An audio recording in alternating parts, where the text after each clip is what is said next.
E que Deus em Cristo continue nos abençoando, a mim e a você nesta noite. Mateus capítulo 11, continuando a reflexão, tendo como por base Evangelho segundo escreveu Mateus capítulo 11, o 28, o 29 e o 30. Vamos avançar um pouco aqui, no versículo 28. Na outra reflexão a gente tinha colocado muito da nossa atenção nessa primeira parte do versículo 28, vinde a mim. E agora a gente vai avançar um pouco, E também vamos continuar um pouco aqui na questão do vinde, Mateus capítulo 11, versículo 28. Vamos ler só o 28, Depois a gente, se Deus permitir, a gente avança um pouco. Que diz assim: vinde a mim, vinde a mim, é a unção do gago. Vinde a mim, todos os que estáis cansados e oprimidos, e eu vos aliviarei. Vamos avançar um pouquinho, Então Jesus aqui ele faz um convite, onde ele diz assim: vinde a mim, todos os que estáis cansados e oprimidos. E na outra reflexão, a gente tinha falado um pouco a respeito da questão do vinde, do convite do Senhor Jesus Cristo, Mas quando a gente pega esse texto, outras coisas podem ser tiradas da questão do convite. Uma delas qual é? Porque nem todos atendem a esse convite? Porque nem todos atendem ao convite do Mestre, Só daí já dá para a gente criar outra série de reflexões, tendo como por base por que nem todos aceitam a Cristo?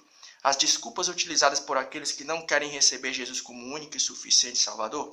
Mas a gente não queria dar início aqui a outra reflexão, a gente queria continuar nesse texto, Depois, quem sabe, se Deus permitir, a gente dá prosseguimento a essa ideia.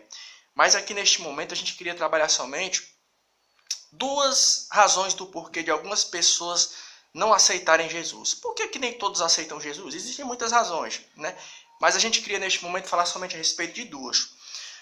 Porque nem todos atendem ao convite do Senhor Jesus Cristo? Porque nem todos atendem ao convite do Mestre, A primeira razão, existem muitas, mas a gente queria falar a respeito somente de duas agora neste momento.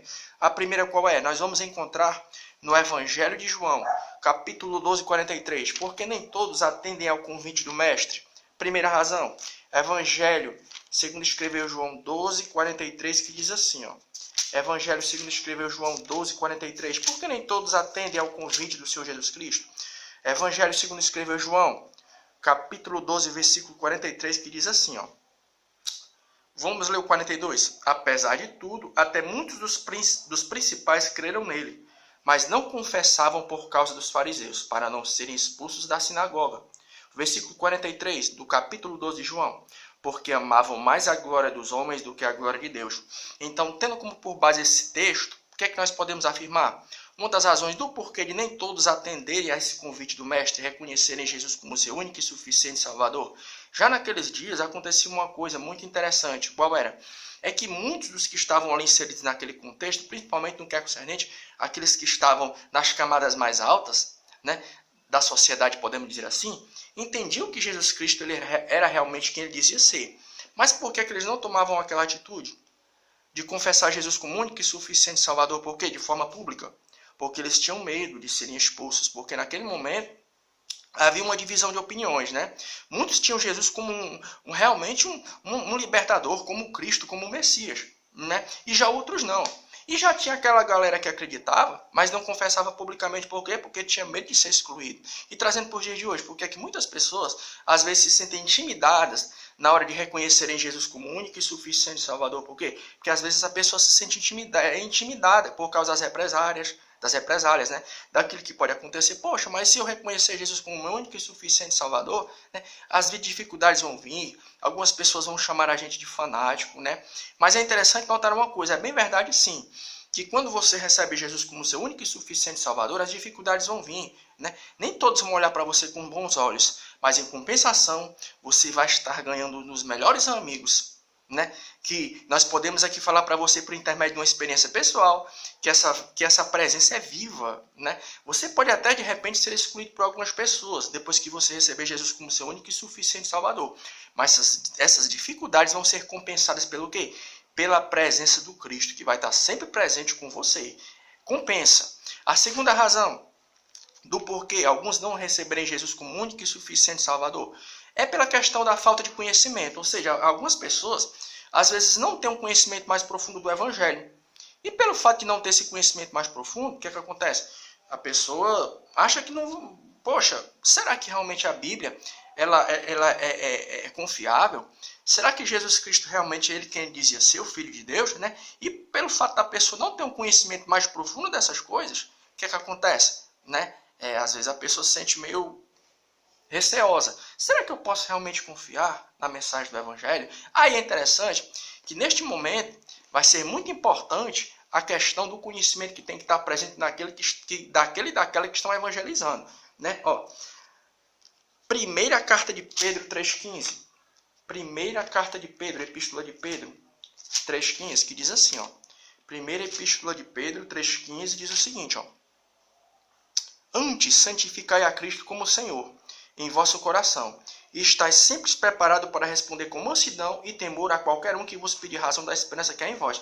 Ou seja, outra razão que às vezes vai fazer com que a pessoa ela fique receoso, fique um pouco com o pé atrás na hora de receber Jesus, são as dúvidas, né? Será que realmente Jesus era quem ele dizia ser? Será que realmente a Bíblia é digna de crédito? Aí nesse momento é muito importante, né, a questão da participação daquele e daquela que prega. Por quê? Porque Pedro vai dizendo uma coisa muito interessante aqui, ó. Primeira epístola de Pedro 3,15, olha o que é que ele diz, ó. Antes santificai a Cristo como Senhor em vossos corações, e estai sempre preparado para responder com mansidão, o temor, e responder com mansidão e temor a qualquer que vos pedir razão da esperança que há em vós. Ou seja, aquele que prega e aquela que prega tem que estar em condições de responder o porquê de ser cristão, né? Porque as dúvidas vão surgir. É bem verdade que existem pessoas que às vezes se aproximam do cristão e da cristã fazendo perguntas somente pela questão da confrontação. Mas existem pessoas que às vezes confrontam a pessoa, o cristão, a cristã, até de forma ferrenha. Olha, será que a Bíblia realmente ela é digna de crédito? Será que Jesus Cristo ele era quem ele dizia ser? Será que ele não era mais apenas um farsante, né, que está presente na história? Né? Aí é muito interessante o quê? O cristão e a cristã está munido, né, das respostas, porque existem pessoas que às vezes chegam até o cristão e a cristã com perguntas apenas para querer confrontar, mas existem pessoas que por trás daquele sentimento às vezes meio que hostil, né, dizendo assim, rapaz, eu não acredito em nada, né, eu não acredito nessa história de Jesus, nessa história de Bíblia. Às vezes a pessoa diz isso, mas por trás desse sentimento de hostilidade existe o quê?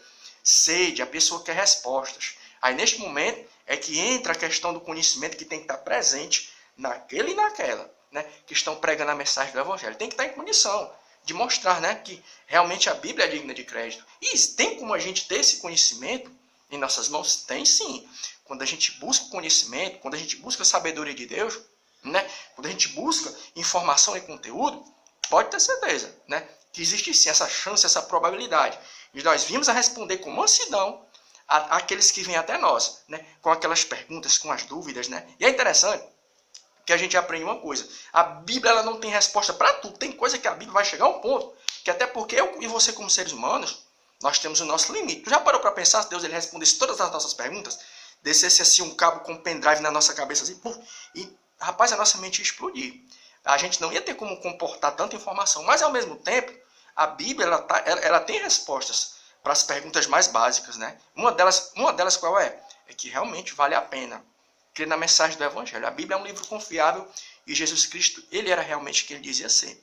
Então, que Deus em Cristo continue abençoando e, se Deus permitir, a gente dá prosseguimento a essa reflexão aqui no capítulo 11, né, do Evangelho de Mateus. E amém.